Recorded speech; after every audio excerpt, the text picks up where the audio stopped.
લોકમત ન્યૂઝમાં આપનું સ્વાગત છે। વડોદરા શહેરના છાણી પોલીસ સ્ટેશન વિસ્તારમાં આવેલ વિજય સેલ્સ ઇન્ડિયા પ્રાઇવેટ લિમિટેડના પદમલા ગામ સ્થિત વેરહાઉસમાંથી થયેલી લાખો રૂપિયાની ચોરીનો ભેદ પોલીસે ઉકેલી કાઢ્યો છે। પોલીસે 2 આરોપીઓની ધરપકડ કરીને ચોરીના મુદ્દામાલને પણ કબજે કર્યો હતો। મળતી માહિતી મુજબ પદમલા ગામ ખાતે આવેલા વિજય સેલ્સના વેરહાઉસમાંથી વિવિધ કંપનીઓના અલગ અલગ મોડલના કુલ 30 એર કન્ડિશનર તેમજ 15 LED ટીવીની ચોરી કરવામાં આવી હતી। ચોરાયેલા માલની કુલ કિંમત 17,17,220 જેટલી હોવાનું સામે આવ્યું હતું।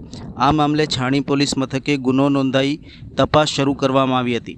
ગુનાનો ભેદ ઉકેલવા માટે પોલીસ દ્વારા અલગ અલગ ટીમોની રચના કરી આરોપીઓની શોધખોળ હાથ ધરવામાં આવી હતી।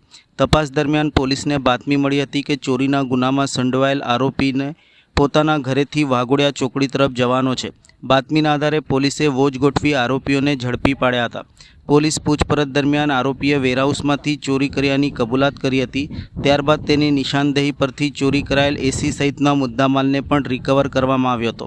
આ કેસમાં પોલીસે દર્શનકુમાર કંચનભાઈ વસાવા અને રાકેશભાઈ રમેશભાઈ વણઝારા નામના આરોપીઓની અટકાયત કરી વધુ તપાસ અને કાયદેસરની કાર્યવાહી હાથ ધરી હતી।